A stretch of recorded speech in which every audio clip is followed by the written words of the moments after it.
Donne-le à Caro. C'est violent à cette heure-là. Hein? Ok, c'est largué devant. Ah, ciao.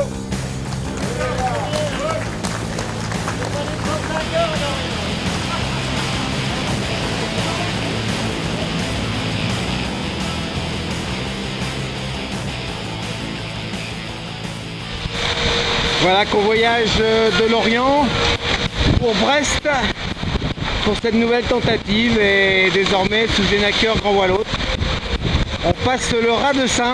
Tout simplement, comme d'habitude, hisser les voiles et on a fait une petite nave jusqu'ici, Brest, là, le long de la Bretagne Sud, dans des conditions géniales. Voilà, petit temps, médium, montant progressivement sous Genaker, sans difficulté majeure, aucune même. Petite glissade, dégourdir les jambes et retrouver notre petit bateau, en attendant que d'ici on reparte le plus vite possible dans des conditions favorables à un prochain Jules Verne, quoi. Hein, tout simplement. Bien sûr que là on est resté un petit peu sur notre faim, hein. C'était bien parti, le bateau allait bien, l'ambiance à bord géniale. Donc une petite impression de frustration, quoi.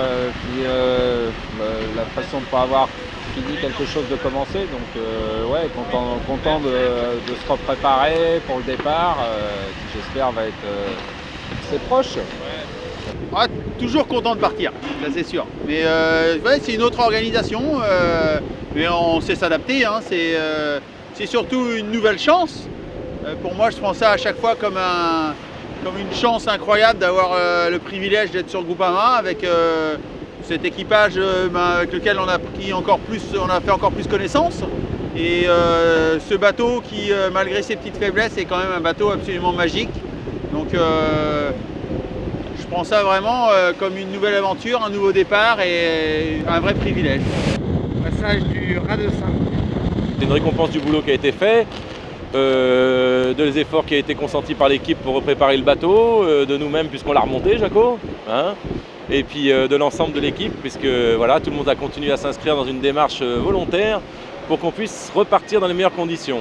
Donc là, entre-temps, ce qui est sympa, c'est que notre adversaire direct, en tout cas celui qui a l'ambition de faire le tour en même temps que nous, Bank Pop, entre-temps n'est pas parti. Donc en fait, notre première tentative a servi à mettre en évidence peut-être un petit défaut sur le bateau encore, qui est maintenant réparé, et puis à faire des nombreux milles qui nous ont permis sans doute d'être un peu meilleurs qu'on était au départ.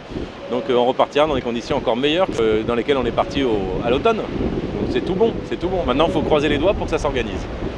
Bon, Franck, nous voilà dans le goulet de Brest. Qu'est-ce que t'en penses? C'est le bon coup?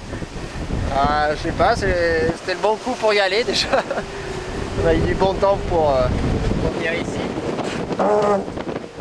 Et voilà, donc maintenant il y a une nouvelle période de stand-by à Brest. Qui va être, j'espère, courte parce que de toute façon on n'a pas beaucoup de temps.